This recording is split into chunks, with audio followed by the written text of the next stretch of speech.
2 pages lang.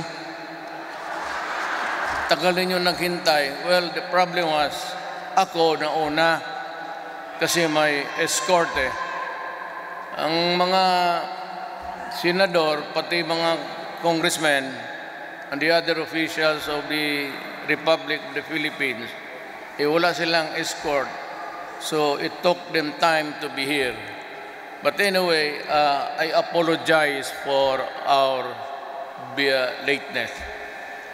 Bago ko bisahan ho, I am not a Tagalog.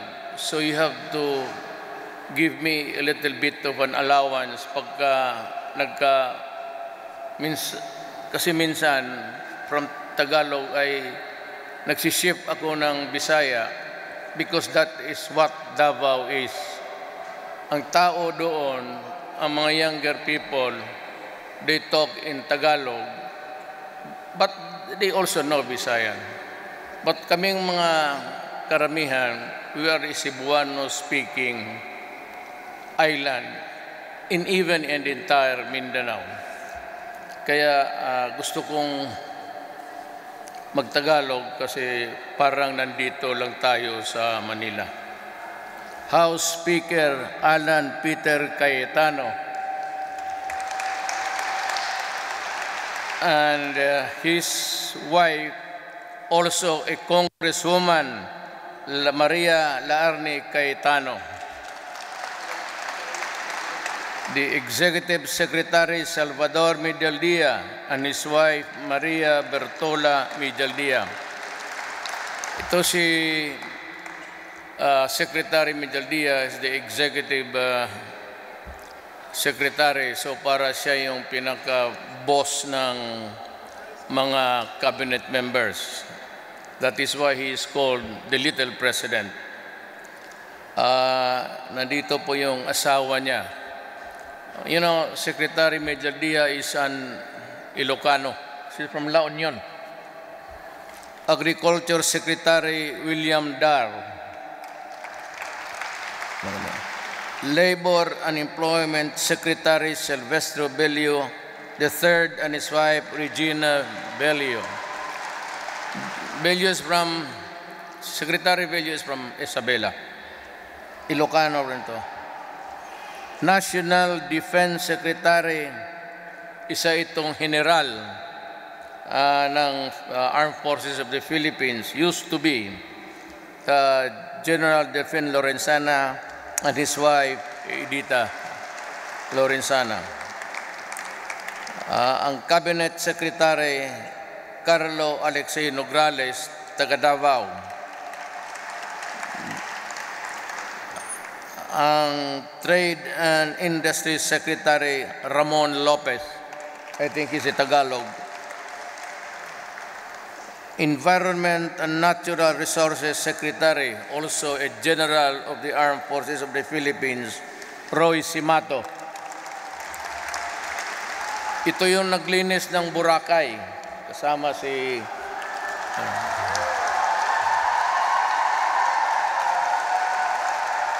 Pero the very first day I decided to clean up of Boracay, it was in a cabinet meeting, kasi ang Boracay, lahat ng lumalabas ng dumi sa lahat ng hotel halos, papuntang Boracay mismo, dagat.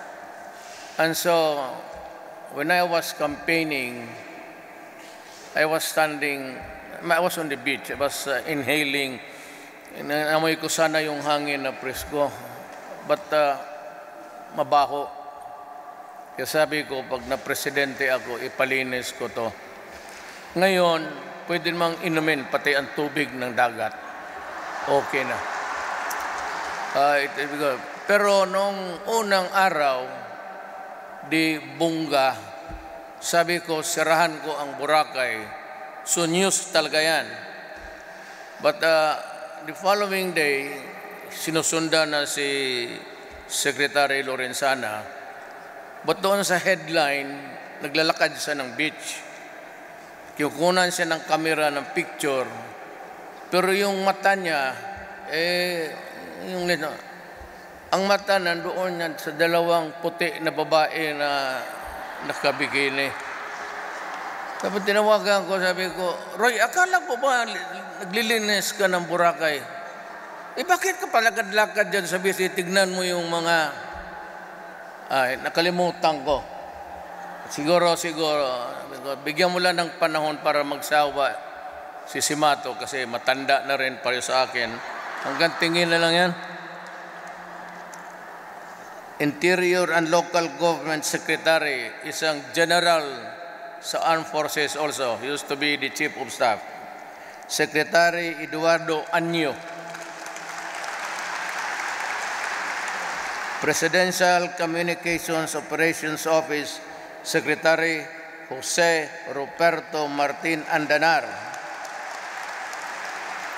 At ang National Security Advisor ko si Secretary Hermogenes Esperon. He is also a military man. Was also the Chief of Staff during the time of President Arroyo. Ang Chief Presidential Legal Counsel and Presidential Spokesperson at isang model sa rampa, Salvador Panelo. Kita mo? He is the epitome of sartorial confusion. Kasi minsan di ko maintindihan. Alam mo to bawal sa, it's People's Palace. Hindi ko naman tinatawag yan ng, I do not mention Malacanang at all. Pag ako ang nagsalita ay si my office, ayaw ko lang. Hindi ko feel yung palas-palas. Pero stricto dyan.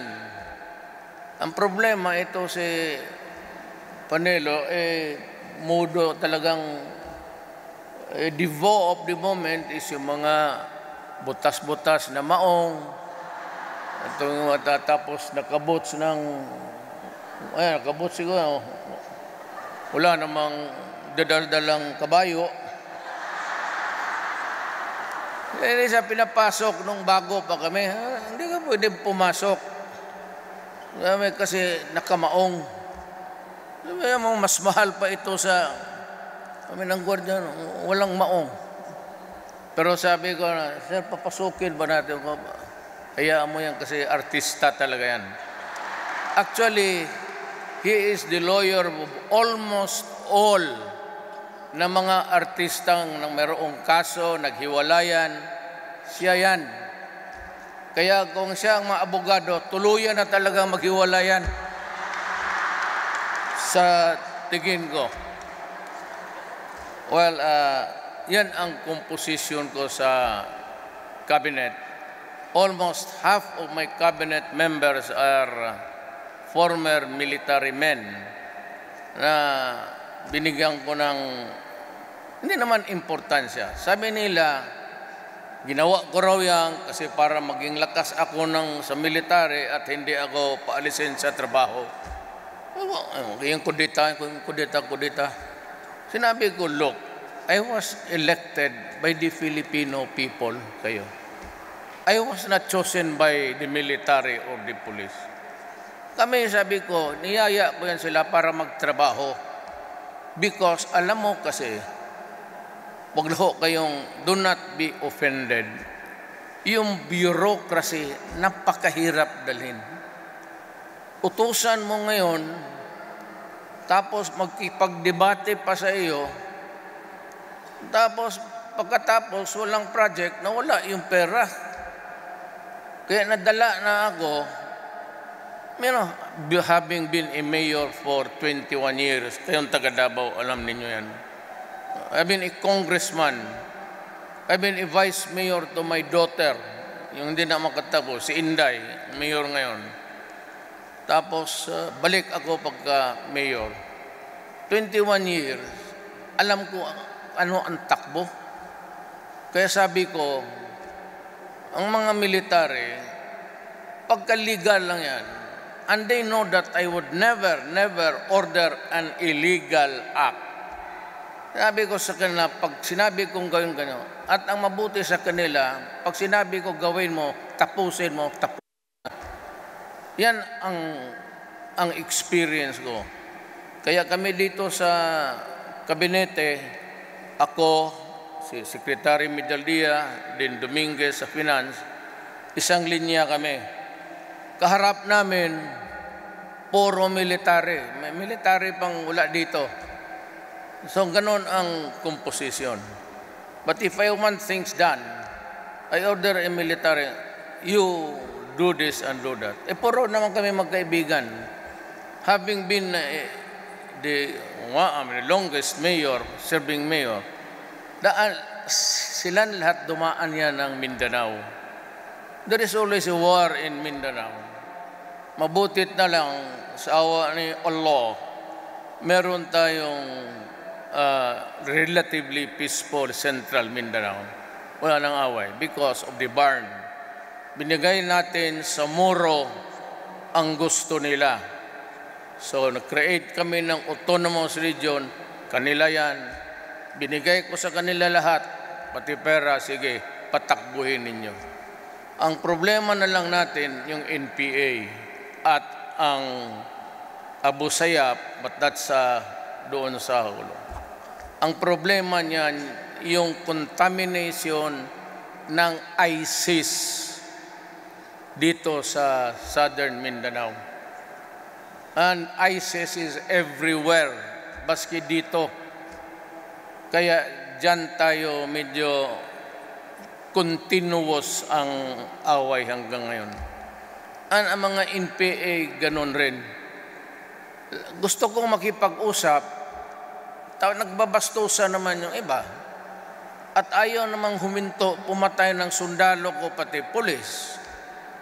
Yung last, kayong taga Davao, alam ninyo, I never allowed anybody, the military, the police, or KAFGO, or any civilian, na saktan yung nag-surrender na NPAs.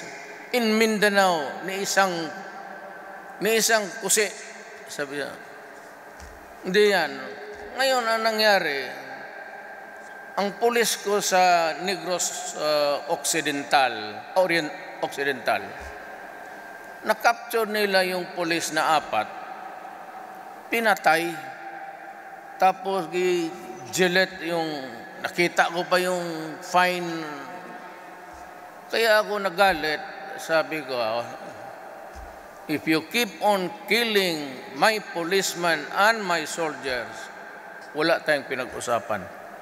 Kaya hanggang ngayon, there is a stalemate. May hiatus ngayon.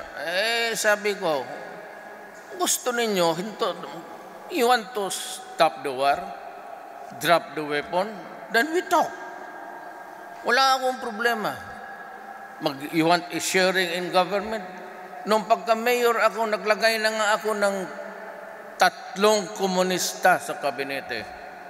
Tigwalo, si Mariano, puro progressive, puro komunista talaga.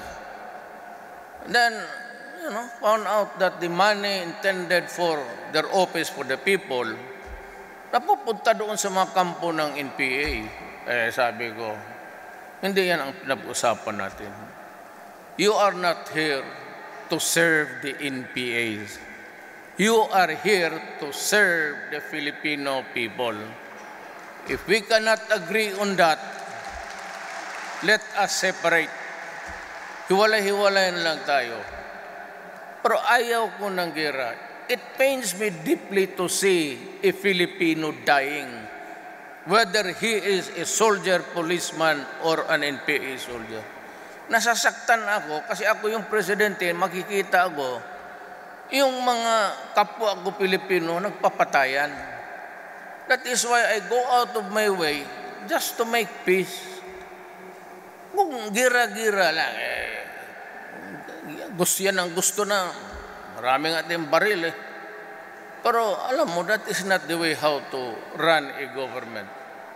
You have to make peace with everybody. And that has always been a problem with the NPA. Ngayon, itong droga, ayaw ko na lang space nito. 2 minuto, wala namang binubula lang kayo na mga gwapo kayo dito. Lahat ng mga kaganda nandito na.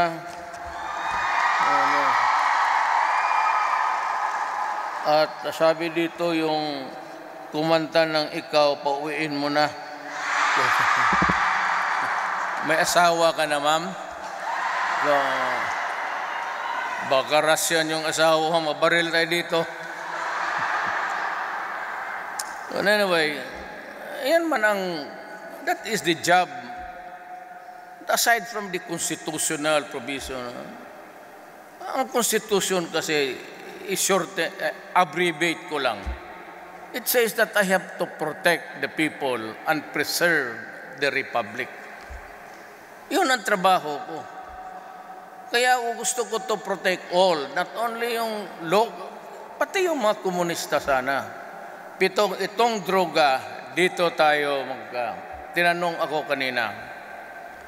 Kasi worldwide, I'm being pictured as a killer, a murderer.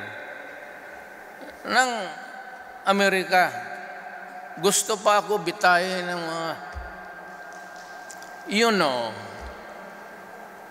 wala lang kayo sa Pilipinas. But during the time of President Ramos, tinawag si Alunan ang DILG Secretary noon sa Amerika. Pinagsabihan siya ng mga Amerikano noong panahon ni Ramos that the drug situation in the Philippines is getting out of control. Your country is being flooded with shabu. So nung umuwi na si Alunan, tinawag kami yung mga mayors. Then we were warned to do everything. Ako naman noon prosecutor. Sa korte lang ako doing trial work. But marami akong nakita na bumagsak ang kaso ko dahil sa korupsyon. Nabibili ang police, nabibili ang prosecutor, nabibili ang judge.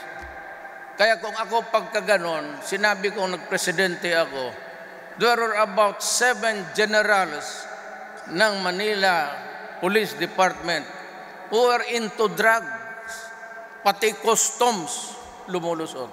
Kaya sabi ko, ang akala ko, ang kalaban ko, itong mga NPA, madurugista,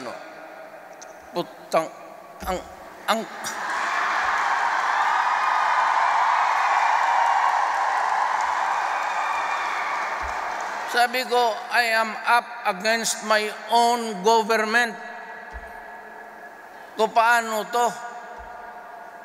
Kaya nung mayor ako sa Davao, sinabi ko, from prosecutor to legal, I will, kayo taga Davao, nakita man talaga ninyo, I will build a city. I will build you a city that is comfortable. I want your wife and daughter, sinabi ko sa police, ask your wife and daughter to walk around Davao, even during the darkness of the nights.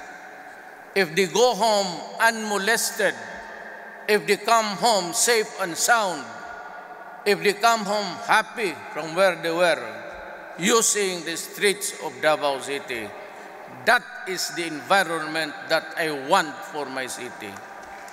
At nag-warning ako, alam mo mga taga Davao, sinabi ko sa inyo, huwag kayong pumasok sa droga at sisirain ninyo ang siyudad. Putang ina, papatayin ko talaga kayo. Di nung na-presidente ako, gano'n rin ang sinabi ko. Sabi ko, huwag mong gawain yan sa bayan ko. Mahal ko ang bayan ko, baski ganito lang ako. I love the Philippines. Sabi ko nga doon sa kampanya, I love the people of the Philippines. Kadugo ko yan eh. Sabi ko, huwag kayo dito, lalo na kayong mga foreigners. Puta.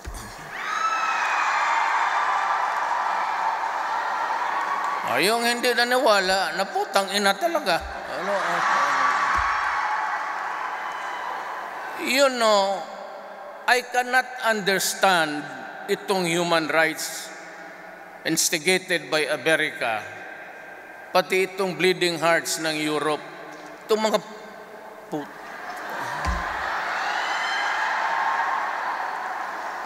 sila yung nagpagulo ng mundo ngayon. Tayo, we were conquered by the Spaniards for 400 years. Pero 400 years, nag-istambay ang mga gago sa Pilipinas and they were living the fat of the land for 400 years. Kaya, kayong mga purin, sabi ko, huwag kayong pumasok dito na you're always welcome. I will protect you with my life. But you stay clear. Diyan sa droga, talagang hiritan ko kayo. And that goes for all. Sabi ko, alam mo kasi, kawawa ang Pilipino eh. Isang puser at mapabigyan lang niya 5, 6, 7 o palagay natin 15 persons buying Cebu every day. How much is the pay now? Minimum wage 400, 350, yung iba 500. Pag uwi nila, di ba Cebu? Ano lang yan eh, damayan lang eh. Pag ito na-contaminate, maghanap talaga ito ng isang partner para mapabilihin niya yung konsumo niya, charge niya dito. So ito naman, magpabili yan kasi yung kikitain niya, libre na, ito naman tatamaan. So maghanap na naman ito ng ibang bata. Ganun yan. And in Manila, nung ako'y nagpresidente, sabi ko sa Chief PNP si Bato, give me the numbers. Yung nag-surrender lang, ha? Yung hindi natakot, puro payat, nakita ninyo. Malnourished. Hindi kumakain yung mga yan eh. Sa bagay, kung lahat na adik Pilipino, wala na rin akong problema sa rice crisis. Hindi na kumakain itong mga puta. So ngayon, pag itong tatay bumagsak sa droga, the entire family becomes dysfunctional. Wala na magdala ng pera para pagkain, ang eskwela ng bata, tabla na. Yung ibang bata, babae, at an early age, lalo na kung mahirap. Di ko to prostitution. Yung iba mag-suicide. There's the human trafficking. Dalhin sila sa Middle East. Pagdating doon, ipagbilis sa slave markets. And many Filipina, hanggang ngayon, hindi na namin matrace. Pinagbili na yun doon sa Africa as slaves. Napakasakit. Putang sabi. Kaya ako nagpuputang ina. Talagang galit ako sa ginagawa ninyo. Kaya kung ganon, maraming baka sabihin nyo isang pamilya lang yan. Now, they have created a new problem for all of us to worry. Alam mo, pag natamaan ng droga at 6 months constant use, shabu is a chemical. Mabuti pa yung opium, heroin, because grown marijuana, organic tanim. Shabu is a mixture of all chemicals. Walang organic dyan, hindi plant yan. Ang tubig ng baterya, formalin, yung para pabuhay ng patay, para hindi mangamoy. Yan sa puderarya, marami yan. Yan ang ginagamit niluluto. It shrinks the brain. And when the brain has shrunk, you have an inutil Filipino. Doon sa Maynila, counted nila doon sa TV nag-surrender 1,600,000. palagay na natin ang hindi nag-surrender another 600,000. They are now slaves. Slaves sila to a chemical called shabu. Puro ito mahihirap. Sinasabi nila, pinapatay ko raw ang mahirap. Anak ka ng kung anong pinagagawa. Kung hindi mag-rape, noon sa Bulacan, kung kayong naabutan ninyo, bulag na nanay, ang daughter-in-law, ang 14 years old, pati yung 1-year-old pinakialaman. Sa Makati, last month, 1-year-old boy, tinali parang aso, tapos pinuwit ang putang ina niya. Patay. Hindi tinitignan niyang human rights ang biktima. They are only worried of a carcass. Tawag ko dyan, putang inang carcass. Isang kriminal, lista sila ng lista, umabot ng 70,000. Sabi ko lang man, I will kill you. Pero, hindi naman ako nakapatay ng isang tao. Istorya man lang yan. Wala pala kayo. Pero sabi ko, sino nagpatay? Ewan ko. Tanong mo baka si Anyo, DILG, General Anyo, o sa Armed Forces, ito si General Esperon, he's from Pangasinan. Ang Bisaya dyan sa kabinete ko, sabi nila, karamihan niyang Ilocano. Bakunti lang kami Bisaya dyan. 4 lang o 3 na lang naiwan. Gaya kung magbakukang ang ulo nitong mga military, halo-halo yan sila. Isang sabi lang nila na, Mr. President, pwede ka nang umuwi, kami na ang mag-take over. Wala na. Nandiyan naman sila lahat. Kaya minsan nagkaroon ng problema. Hindi ko na lang sabihin. Basta I fired a general. Dinismiss ko. Tapos pagdating ko sa command conference, sabi ko sa kanila, ano ba ito? Akala ko ba I had my back covered? Command conference ng police pati military.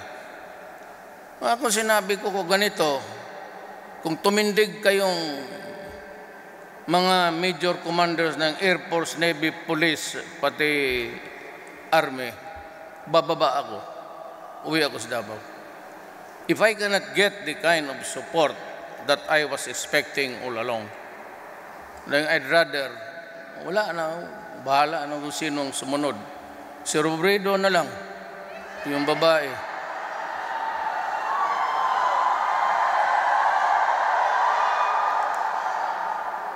Wala kayong makuha dyan sa totoo lang. Alam mo bakit? Hindi naman sa may isang senator, I will not mention his name because he's not a lawyer, but si Robredo, there was this topic about gifts being given to the police. Meron akong ninja ngayon, pag uwi ko talagang upakan with mga putang inang pulis na to. Yung tawag nilang ninja, yung talagang nagdudruga ang mga gago. They were identified and tapos na ang Congress nag-investigate. Ang police under ni Anyo, DILG. Sabi ko kay Secretary Anyo, you investigate first because that is part of due process. Yung opisina ko kasi is not an investigating agency, it's an office of the President. You look for, sabi ko, kayong mga iyo yan police. DILG kasi police, jail, local governments. Kanya yan. Sabi ko, imbestigahin mo muna. Bahala ka na. Basta ako, galit talaga ako sa mga yawa na yan. Pero anyway, ito'y garantiya. Before my term ends, I have 2 years and so many months left. ubusin ko talaga ito mga putang ina na to. Tingnan mo. Ngayon, didemanda ako ng International Court of Justice. Sabi ko, well, hindi naman siguro lahat ng talagang guilty. But if somebody has to answer for it, sabi ko sa police pati military, do what I tell you to do. I only order legal things. Alam ninyo yan. Sunod kayo. But if the time comes when there is an accounting for everything, as somebody has to be, well, sabi ko ako, akin lahat yan. I gave the orders. I said, this is what I told the NBI, lahat sila. Go out and destroy the drug criminal syndicates. Destroy them. And if it also includes killing them, patayin ninyo. Lalo na kung ang buhay ninyo nasa alanganin rin. That's what I told. Sige, ako ang managot. So at the end of my term, baka ma-firing squad ako, baka they will hang me, or electric chair. Sabihin ko lang na, bago ako mamatay, sir, pakitawag lang yung singer sa Russia nung kumanta nung doon ako. Mag-duet lang kami ng Ikaw. Pagkatapos magtingin ako sa kanya kagaya kanina, pero gusto ko siyang tignan sa mata. Pero ang mata ko, yung isang mata ko dito sa mata niya. Yung isang mata ko umiikot kung saan pumupunta. Ganon ako eh. May talent na magtingin ako sa iyo. Yung isang mata ko bumaba. Kita mo maliit yung isa? Tingnan mo. O di maliit? Yun. Nagsasariling biyahe yan. This I use for, ano bang maliit sa akin? Ito siguro. Because, actually, that's myasthenia gravis. It's a nerve malfunction. I got it exactly from my grandfather. Ganon rin siya. So I believe really in genetics. Kung anong sa kanya nakuha ko, kamukha ako daw ng lolo ko. Yun ang ano ko. Bago ako magsalita ako, ngayon, nito na tayo sa, basta yung droga yan, it begins and ends, putang ina madidisgrasya kayo. Sabihin ninyo mga pinsan mo, kapatid mo, do not do it. Baka madating ang isang araw, malasin ka talaga. Now, dito na ako kay President Putin. First, I would like to thank President Putin and the Russian government and the people of Russia for being so nice at hindi kayo pinaghirapan. Then in the bilaterals, kami, pati sila, nakalinya doon sa harap namin, itong issue ngayon ng expired passport. Yung expired passport ninyo, ipa-renew lang dito. Wala mang problema. I'm ordering the consular office or the embassy. Hindi na kayo umuwi ng Pilipinas. Dito na renew ninyo ang passport ninyo. Wala nang problema. Second is, yung ngayon ng overstay, tapos yung nagtatago-tago, alam ng Russia is a very good government. Efficient yan eh. Alam nila. Pero sabi nila na hindi naman kami maghuhuli. We know the problem, your plight. Alam namin gaano kahirap sa Pilipinas. and you number about 10,000 already. Ganito lang hingiin ko. Spend 1 or 2 days, renew your passport, and then you reapply here. They would be willing to make an arrangement. Secretary Bello is working on an agreement na kayong nandito, overstaying, or have had problems, they will be covered with an understanding para bigyan kayo ng maluwang na ano. Ang aking prayer lang is just abide by the laws of Russia. Sumunod lang kayo sa batas at wala tayong problema. So kayo lahat dito, 10,000, wala tayong record ng kalukuhan o ano. Sabi, if you are a criminal, mas grabe dito. Talagang, the criminal laws of Russia is very strict. Mas stricto pa sa Pilipinas. So kindly I'm pleading na huwag kayong gumawa, do not do anything that will jeopardize the relation at maging masama ang tingin nila sa atin. Obey the laws, follow the procedure. Total, we are working on a sort of agreement na mabigyan kayo ng maluwang na you would be allowed to stay. Gusto lang nilang malaman, pati ako, stricto rin ako because gusto ko malaman kung ilan yung hindi Pilipino sa lugar ko. They come and out. There's a country there that maraming citizens and some of them are really into drugs. At alam nila na napapatay kasi nga sa droga. I've been talking to the ambassador. I'm pleading you just tell them that it's very dangerous here in the Philippines also. Baski saan droga, bitay talaga eh. That is why I refuse to intervene. Lalo na yung sa ibang country, sa China, yung OFW na yun, sabi ko ayaw ko.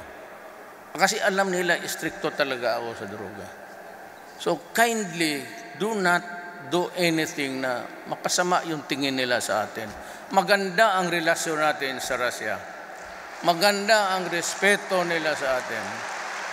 Alam mo, sa totoo lang, compared to the United States, sa kabaitan lang, ito sila hindi marunong, mga Europeans, hindi marunong magtingin ng kulay o ano. Like in Amerika, sabi nila, a free and democratic society. Niwala ka dyan. Mayroon talagang discrimination. Dito, well, of course, you cannot be above the military, bawal.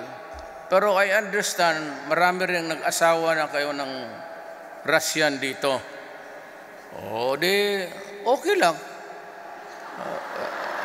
Russian citizen ha. Kung gusto ninyo ng Russian, bahala kayo. Kami mga Pilipino, tapos ganun kagaganda, na medyo mahirap to. Huwag naman ubusin yung magaganda. Maiwan naman yung mga Pilipino rin dito. May asawa na ba yung nagkanta? Wala.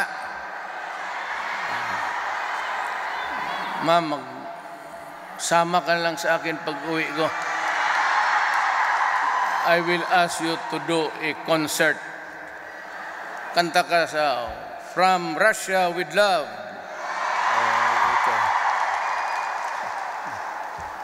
So, that is all that I am asking. Just be a law-abiding alien here. Said, do not break the laws. Comply with the requirements. Walang corruption dito. So sa gobyerno nila, gobyerno rin natin medyo malinis na. Ako, basta corruption, diretso yan. I've fired about 5 cabinet members. Naalis ko. Basta korupsyon, wala talaga. Out. Yan ang ayaw ko sa lahat. Kaya Pilipinas ngayon medyo Ngayon ito ng pulis ang problema ko. Ito yung magdasal yung mga putang ina, makras yung eroplano kasi pagdating ko bantay kayo. Talaga. Ay, yayariin ko talaga yung putang ina. Ay, si Anyo, galit na galit. Anyo is a military man. And siya yung head rin ng police. It is under his department. And he knows the problem. And he's also mad. Kagaya ko, Pilipino eh. Kung Pilipino ka tapos sirain ang bayan mo, ng waiting. So yan pero corruption is also my target. Sa corruption, wala na akong seremonya. Ako ang mag-announce. Hindi kita kausapin. If I fire somebody, the latest was yung sa Pasig Commission. Sabi ko lang na I fired him. Hindi na ako magtanong ano ba.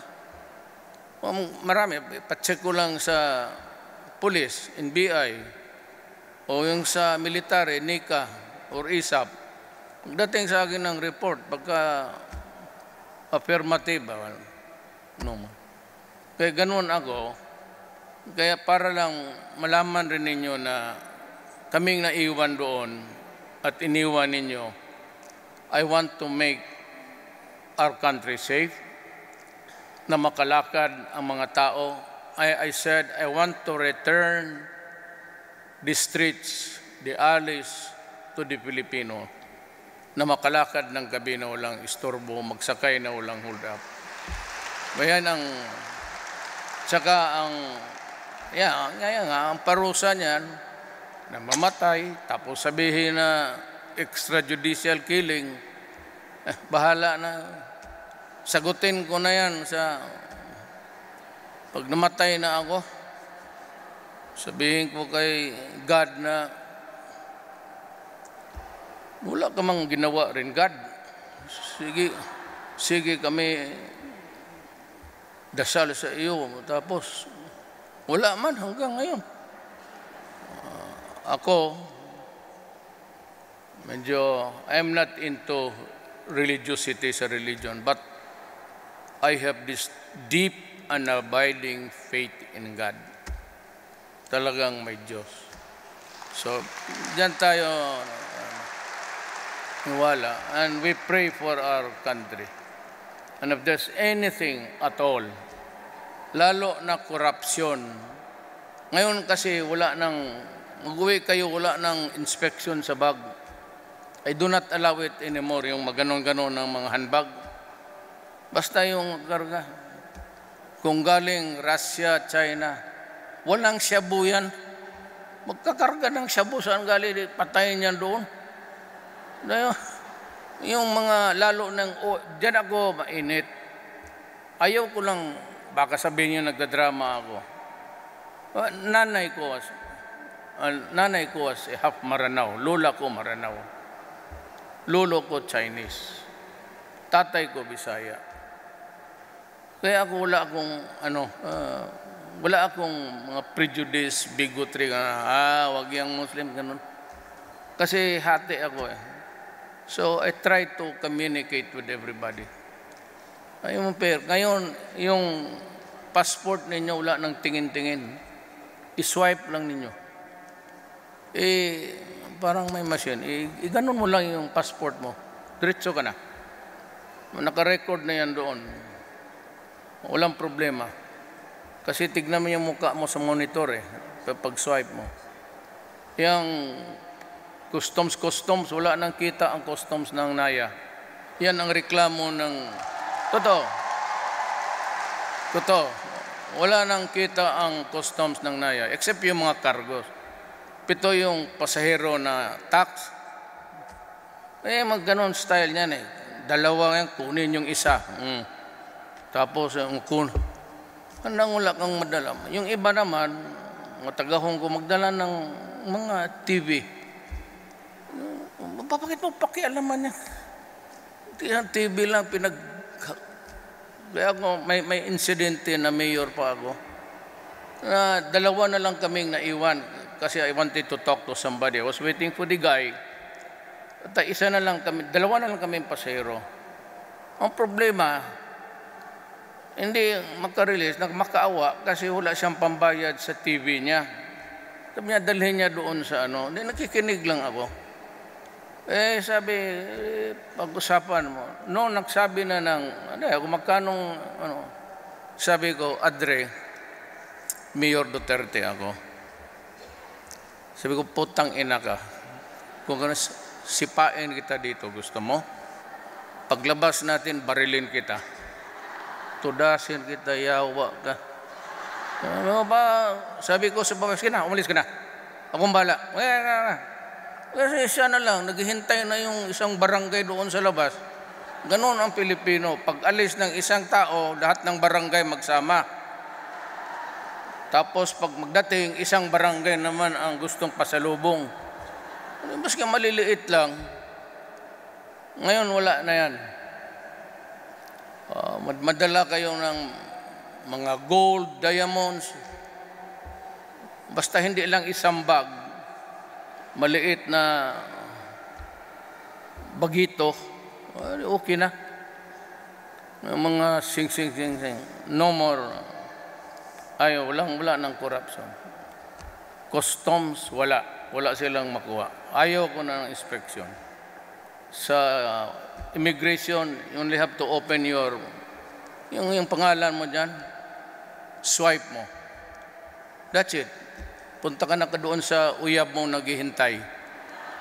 O yung pangalawang asawa mo, gago ka. Isa sa Russia, isa dito.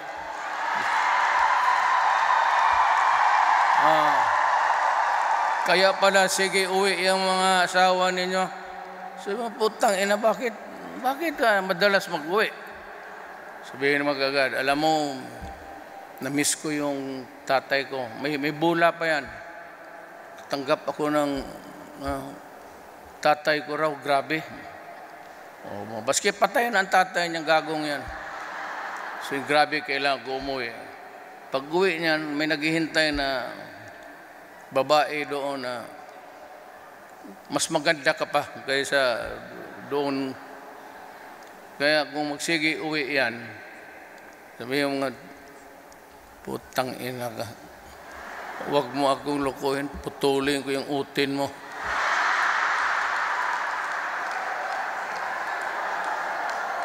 Totoo man.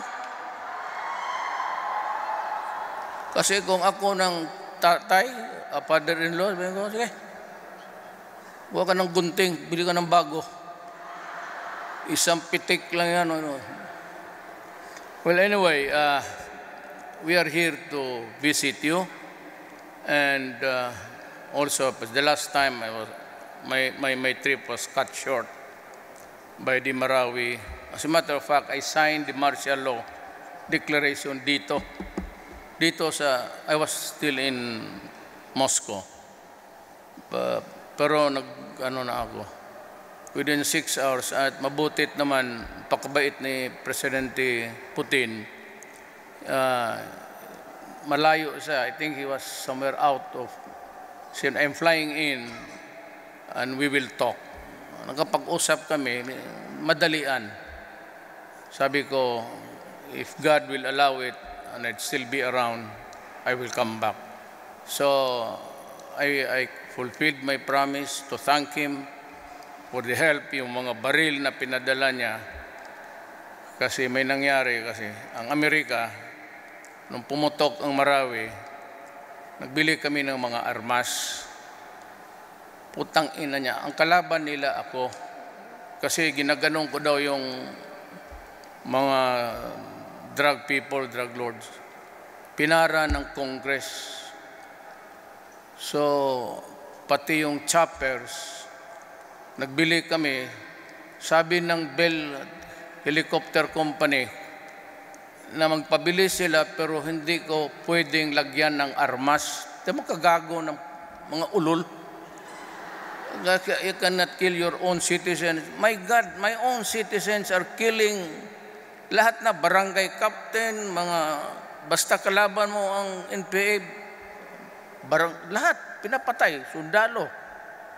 Sabi ko, hindi ako makabili ng armas para to defend my government and even my own survival. Kaya ako napilitan pumunta ng China. Sabi ko, galit man ang China kay Aquino. Sabi ko, I'm here to make friends. Then inuna ko, sabi ko, itong South China Sea. Sabi ni President Sina, no, hindi natin muna pag-usapan yan. Pero sabi ko, I am here to dig oil. Sabi niya, you cannot do that. But it doesn't mean to say that hindi na tayo kaibigan. Pag-usapan natin balang araw. Ngayon may bago. Walang claim. They are proposing, China is proposing 60-40. 60 yung atin. Kanila pa yung equipment. Kanila pa yung dig. Bigla na tayo. Dagat naman yan. Ano ba makuha mo niya? It's all water. It's not being... Pero sabi nila, it's a question of sovereignty. Yes, I agree. But sabi ko, I cannot fight China. It would be a war which I can never win. And that is what Mahathir, sa briefer ko the other day, said in Malaysia. I cannot fight China. I do not have the might. So which means might is right and right is might. Yun ang nangyari. China better prepared. Mas maraming armas. Nag-manufacture pa silang armas nila. Si Mahathir, katanda-tanda niyan, a very wise leader, respetado sa buong mundo. Sabi na nga niya, hindi ko kaya yan. Kung ako magsabi, kinukulit ako, pati itong Amerikano, diyan ako asar. Kaya gusto nila, pumunta ako doon to assert. Sabi ko, alam mo, pag ginawa ko yan, gira yan. Kasi pag ayaw na sabi na, oh, bakit? Amin to. Hindi ninyo, amin to. O, anong gusto mo ngayon? Di tawagin ko yung mga Marines ko. Pagbaba pa lang dyan sa ubos na tayo. No, they have a missile that can reach Manila in 7 minutes. Would I be crazy to go to war with that kind of armaments arrayed against my country? Mahirap na mag-assert ka kasi kung bubukuhin ka, insultuhin ka, away talaga yan. But you know, so that's the story. Para ma-explain ko lang siya, we are not ready to go to war. We cannot afford it, and we will not win it. And why would I sacrifice the lives? For all we know, pag patinamaan niyang lahat ng... And there are many American depots there, armaments. Alam ko yan. So one of these days, if it poses danger, sabihin ko talaga sana, umalis kayo. You keep on egging me to find trouble. As if when there is trouble, pupunta ba kayo sa amin? Are you willing to declare war against China? Yung RPU SPAC only says, if there is an aggression, dito tayo ang nag-i-insist that you begin the story of war. So yan ang tandaan lang ninyo. But maybe, may Diyos man. Ang shifting of geopolitics, ganun yan eh. Ngayon, dito ka, tapos dito ka. Yung Middle East noon. Middle East, kalukuhan rin yan ng mga colonizers. Yang Mindanao. Ngayon ang Mindanao. The upper part was brought by yung religion. Kaya lahat dito, Leyte ang landing eh. So lahat ng mga dito pataas sa Luzon, na-convert to Kristyanismo. Yung pababa, 70 years earlier, not 100, I do not believe it. So I was in Kuala Lumpur, nagtingin ako sa library nila, basa-basa lang ako. 70 years ahead ang Islam sa Mindanao. Kaya yan talaga ang totoo. O hanggang ngayon, ang mga Bisaya, Tagalog, nag-surrender. We embrace Christianity. Nung nag-embrace tayo ng Christianity, we became a very forgiving people. Kaya medyo kita mo ang ating mismong Diyos nakapako sa cross. Diyos na yan, ha? Nakapako sa cross. Ako, matapakan mo liyang kalyo ko, paputokin ko yung bayag mo, puta. Kasakit kaya niya. Kaya tayo, we are a forgiving people. Alam ko gaano ang sakripisyo ni Kristo. Kasi ako noong from high school, 7 years ako nagtapos ng high school eh. Naunahan ako ng mga classmate ko. Yan si Dominguez, kababata ko yan. Valedictorian yan hanggang nagtapos na lang sila. Ako nasa high school pa. Kaya sabi niya, walang swerte talaga itong bata na ito. Tatay ko, wala nang bilib. Sabi niya, may kasabihan sa Bisaya, yung mga Bisaya lang, do hanggang pantalan ka lang. Ibig sabihin, pagkalaki mo, ang trabaho mo, kargador. It's an idiom actually, Visayan idiom. Hanggang pantalan ka lang. Sabi ko sa tatay ko, sige lang, basta bayaran lang ako sa ikikarga ko, okay naman. Ngayon, if you look sa background, halos itong mga military team air, halos ito lahat valedictorian. Klase nila.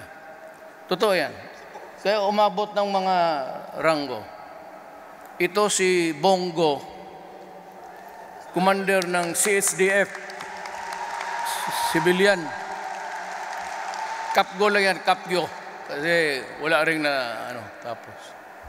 But he was with me for 21 years. Mabait to. Kayong taga Davao, anak ito ni Tesoro. Hindi mo talaga ito, go lang tatay niya, Chinese. But ang nanay nito, Batanggin niya. May anak Tesoro yung barong. Naging honorable. Tumindig ka nga, Bong.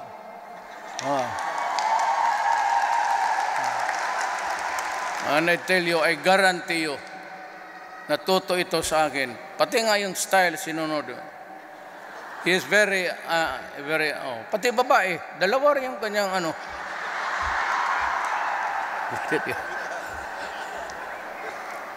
Ako, dalawa man rin ang asawa ko. Kaya, alam mo ba magkano ang sweldo ng presidente? Alam ninyo kung magkano? 200,000. Ang asawa ko, dalawa. Yung 100,000 doon kay nanay ni Inday, itong 100 sa nanay ni Kitty. Ewan ko, ito si Bonggong ilan. Pero ito sila, pati yung kaharap mo na tatanda congressman, meron rin yan. Maniwala kayo. Maniwala kayo. I was once a congressman. Kanya-kanyang diskarte yan. Hindi pa matapos ang sesyon, mag-start kami alas 4, matapos alas 10, alas 11. Itong mga to, mawala ito mga alas 7. Kasi naghintay na, halika na, magkain na tayo. Hindi yung asawa, ha?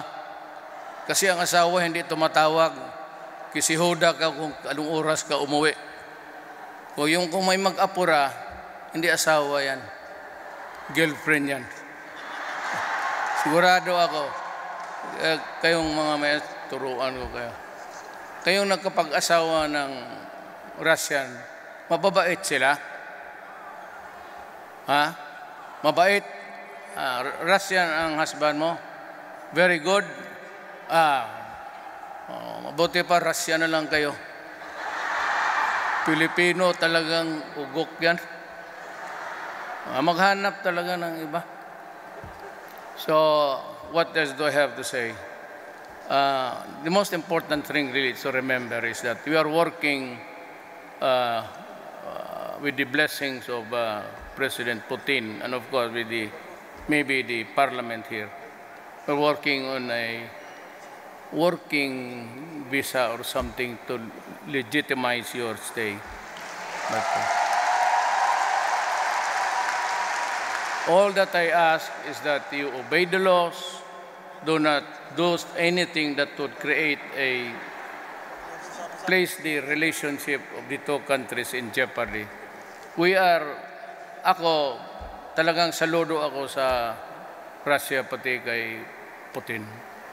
And yun lang binigyan niya tayo ng armas.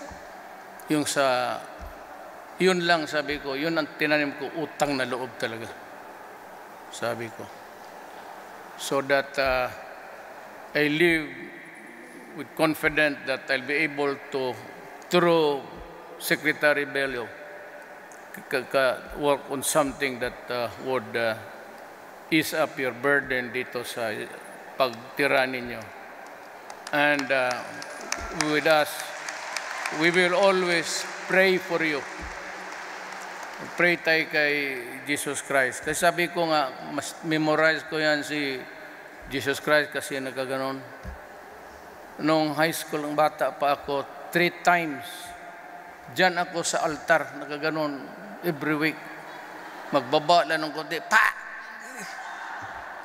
Kaya nung matagal na Jesus Christ, noong panahon nakaganon Father, forgive the mother for punishing the child.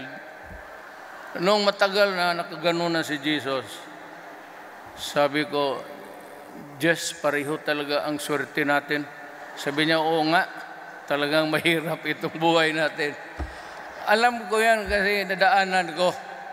Sana mga anak ninyo learn the discipline of the Russian people and learn their ways and culture. It's good for us. Maraming salamat po. Thank you very much, our dear President Rodrigo Roa.